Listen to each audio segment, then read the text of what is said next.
Fear grows not at the bottom, but in uncertainty. The invisible threat in investment psychology. The common belief is, the greatest fear is experienced at the bottom.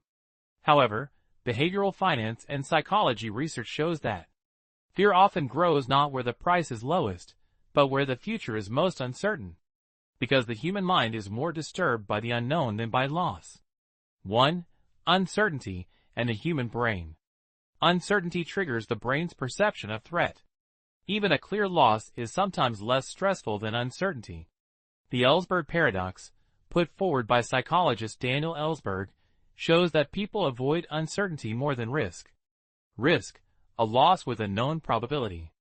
Uncertainty, a loss with an unknown probability. The most difficult situation for an investor is, I don't know what will happen. At the bottom, the loss is usually known. In uncertainty, the probability of loss seems limitless. 2. Loss avoidance and uncertainty. According to prospect theory, developed by Daniel Kahneman and Amos Tversky, people are hypersensitive to losses. But if the magnitude of the loss is unclear, mental stress increases even more. For example, it dropped by 30% and then stabilized, the mind adapts. It dropped by 10%, but it's unclear where it will go, stress increases. Uncertainty triggers mental simulation. What if it drops by 50%? What if the company goes bankrupt? What if the crisis worsens? The brain begins to generate the worst-case scenarios. 3. The misconception between volatility and fear. Most people think that volatility creates fear. In reality, uncertainty of direction increases fear. A clear decline can sometimes even be reassuring, because there is clarity. After a sharp market drop, fear often decreases, because the scenario has happened. But fear peaks during periods when it's unclear when the decline will begin and where it will lead. 4. Feeling of loss of control. Uncertainty increases the feeling of loss of control. The human brain loves the feeling of control. Uncertainty weakens control. Therefore, investors panic more in the middle of the process, not at the clear bottom. 5. Neurobiological mechanism. In a state of uncertainty, the amygdala is activated. Cortisol levels rise. A constant state of alertness develops. Prolonged uncertainty is more damaging than acute fear. Therefore, short and sharp decline shock effect. Prolonged uncertainty, constant stress. The second situation is more exhausting. 6. Historical pattern. During many crisis periods, panic occurs during the first decline.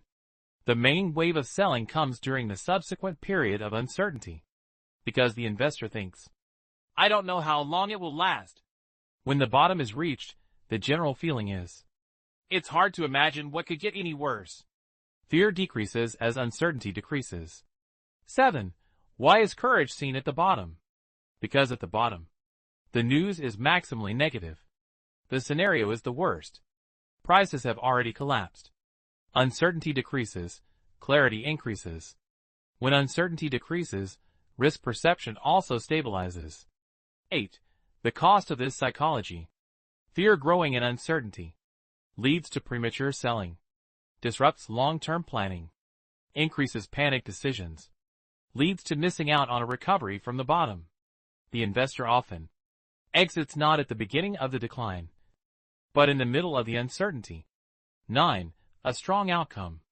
Fear often grows not at the bottom, but where? We don't know what will happen. Uncertainty triggers the imagination, generates worst-case scenarios, weakens the sense of control. The critical question for a long-term investor is it the decline that scares me, or the unknown? An investor who can manage uncertainty can also manage market fear. 10. Practical lesson. Generate scenarios, reduce uncertainty.